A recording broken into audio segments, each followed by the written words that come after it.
एका 8वीच्या विद्यार्थ्याने शाळेत 10वीच्या विद्यार्थ्यावर चाकूने वार केले. रुग्णालयात नेत असताना विद्यार्थ्याचा मृत्यू झाला. शाळेत काही विद्यार्थ्यांचे दुसऱ्या विद्यार्थ्यांशी भांडण झाले आणि परिस्थिती लढाईपर्यंत पोहोचली. काही विद्यार्थ्यांनी शाळेतील इतर विद्यार्थ्यांचा अपमान केला, वर्चस्व गाजवले आणि अपशब्द वापरले.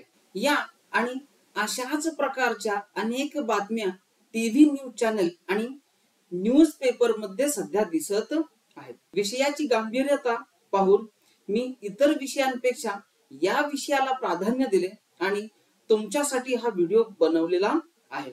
म्हणून तुम्हा सर्वांना विनंती आहे की तुम्ही हा व्हिडिओ शेवटपर्यंत पाहावा.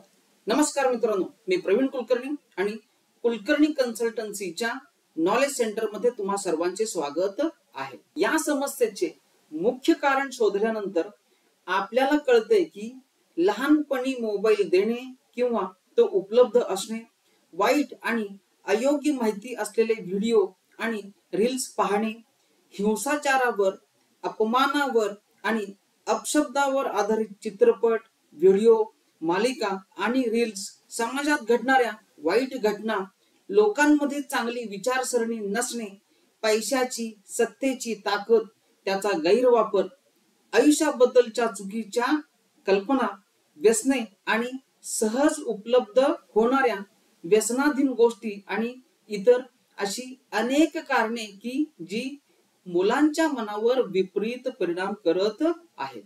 सर्वात मोठे कारण म्हणजे पाश्चात्य जीवनशैलीचा स्वीकार आणि त्याचा सर्वत्र वापर. पाश्चात्य जीवनात हिंसाचार, विद्यार्थ्यांची गटबाजी, अपशब्द आणि अपमानास्पद भाषा, सहज उपलब्ध असलेल्या बंदुका, व्यसने, ड्रग्ज त्यांचा वापर दिसून येतो. माझ्या मते हे पाश्चात्य जीवनशैलीने भारतीयांना दिलेली एक देणगी आहे की ज्याचा वाईट परिणाम आपल्या विद्यार्थ्यांमध्ये, तरुणांमध्ये आणि समाजात दिसत आहे. हे सर्व पाहिल्यानंतर मला वाटतं की आपण सर्वांनी जागे होण्याची, कृती करण्याची आणि आत्मपरीक्षण करण्याची हीच योग्य वेळ आहे. नाहीतर तो दिवस जास्त काळ लांब राहणार नाही जेव्हा परिस्थिती आणखी बिकट होईल आणि काय घडत आहे हे पाहण्याशिवाय आपल्या हातात काहीही शिल्लक राहणार नाही. मला आशा आहे की तुम्हा सर्वांना हा व्हिडिओ, त्यातील माहिती आणि संदेश आवडला असेल. या प्रकारच्या नकारात्मक व्हिडिओंपेक्षा सकारात्मक आणि योग्य गोष्टींवर व्हिडिओ बनवण्याची संधी मला मिळाली तर बरे होईल अशी माझी इच्छा आहे.